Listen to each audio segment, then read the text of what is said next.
Okay, so I have what is today a pretty important video.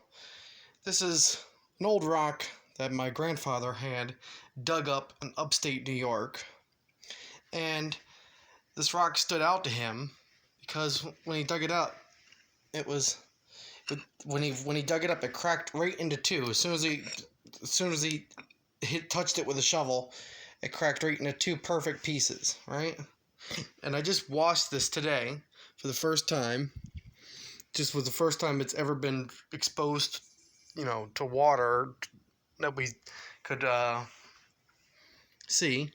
And you have to think this was under the ground for probably millions of years. And what I noticed when I've exposed this to water, you probably can't see it very well in this video, but on the surface, let's see if you can see right there. See these little flakes right here? Those are flakes of gold. Well, I think, wait, no, those aren't it. The gold is right here. The gold is right. It's hard to see it at an angle, but it's right here. You can see it kind of right there, that sparkle. I see that gold there. See it shining. Trying to get it in the light. You can see it right there. See the gold, the two sparkles? It looks like pure gold. It is as pure as you could get it. It's as dark and perfect as it comes, which leads me to believe that this thing was some type of asteroid because it is unusually heavy. It is much heavier than regular stone. It feels very heavy. It's this piece right here, this little piece right here, feels like 5, maybe 6 pounds, maybe more, 7, 8 pounds. I don't know. It feels heavy as fuck. It's pretty fucking heavy, okay? And once I washed it, you could see where we have fusion crust, okay? Look at this fusion crust on here. After I washed all the dirt off of it, you could see that this has fusion crust, and you could see the rusting coming through. So you could see the surface rusting that we have from iron that was in here, and we have surface rusting over here in fusion crust. You see that fusion crust?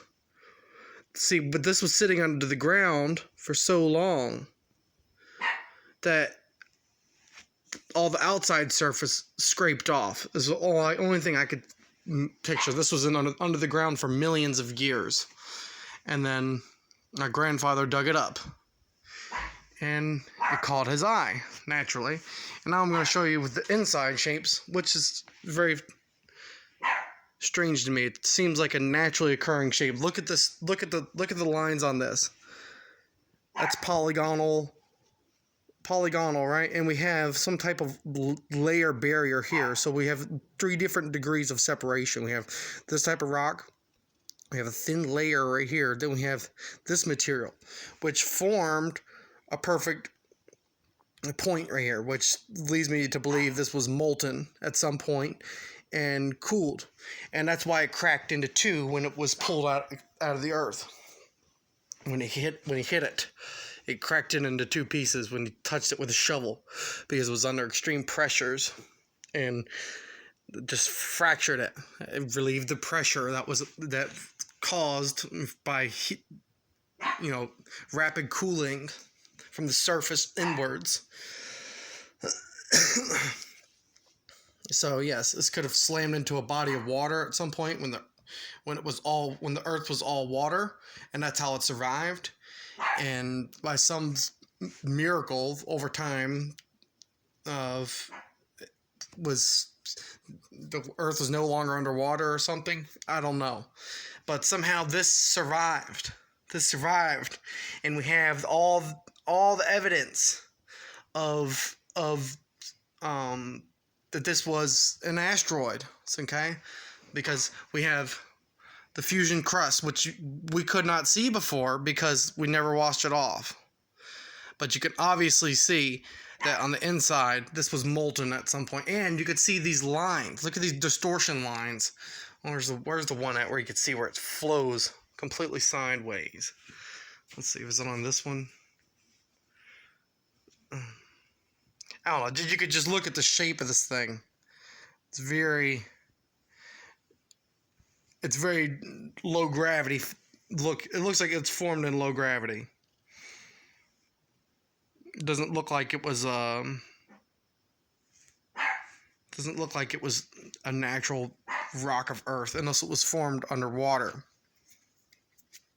But with this iron crust on here and its unusual weight, which I would like to do a volumetric with weighing of it. So weigh it and then figure out how much water displaces, volumetric displacement, and figure out its exact density. But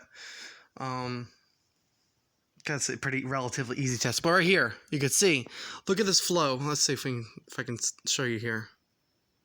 It's hard to see this line. See him get it focused. Look, see? Look at that. That's a sideways flow. You can see that's not a natural. See that grain? The grain flow? That's not natural of Earth. It would not do that. That is definitely space. 100% space. Like look at the grain on that. It goes up, and I mean I don't even need to point it out. I don't think. See the grain? It goes down like this. It goes up, and then goes back down this way. So it's a very, very strange specimen. This is and it has a very weird smell too. It smells not of this earth. When you smell it, it just has a totally different smell than a rock of earth. I don't know. It's hard to explain how it smells. It definitely has its own individual smell. Hard to explain. But yes. You can see, and look at the swirls on the front of this one right here. Look at the swirl grain on the front of that. See the grain? The swirl grain on there? Yeah. That's pretty fucking impressive. I am convinced that, and you know, there's gold in here. You know, I am convinced that this is some type of comet. Maybe it's nickel I'm smelling. I don't know. I'm not sure, but there's some type of smell to this which is very, very weird. And we actually have pieces left on here, which is pretty amazing. Look at this. Look at this intact piece of internal rock. Okay, and this needs to be sent off for analysis, because this little piece of rock right here is probably going to have all sorts of good stuff in it. Isotopic ratios are probably not of this Earth, not of this solar system. Same thing with this piece right here. It looks like it was been scraped for testing before, which I think he was going to send it off to get it tested, and so maybe it was scraped before to see what it is. But or maybe that's just how it was. I'm not sure, but it's very strange because there's a layer. You could see the layer around it. There's a layer. So we have a triple layer, which definitely means this thing was molten hot at some point. Molten hot. And it was rapidly cooled. That's why it cracked into two pieces when it was dug up from the earth. And we have evidence of perfect geometrical shapes that would only happen under extreme heat. Look at that. I mean, let's see if I can get it to fucking focus. Just look at that right there. Pretty fucking good. Yeah. Kevin's on the phone. He wants to know if we have any evidence. Alright, I'll be in there in a minute. But anyways, that's the video for you. So, yes. These two pieces. This is a definite meteorite from space. And it's fucking heavy as fuck together. It's very fucking heavy. But that's it. Yeah. This is probably worth millions of dollars just sitting here. So, I've had this forever. Anyways, if you can leave a comment and help me identify this thing or whatever, it would be useful. So thank you very much. Hope you all have a glorious, magnificent, wonderful day. Love you all so much. Bye bye.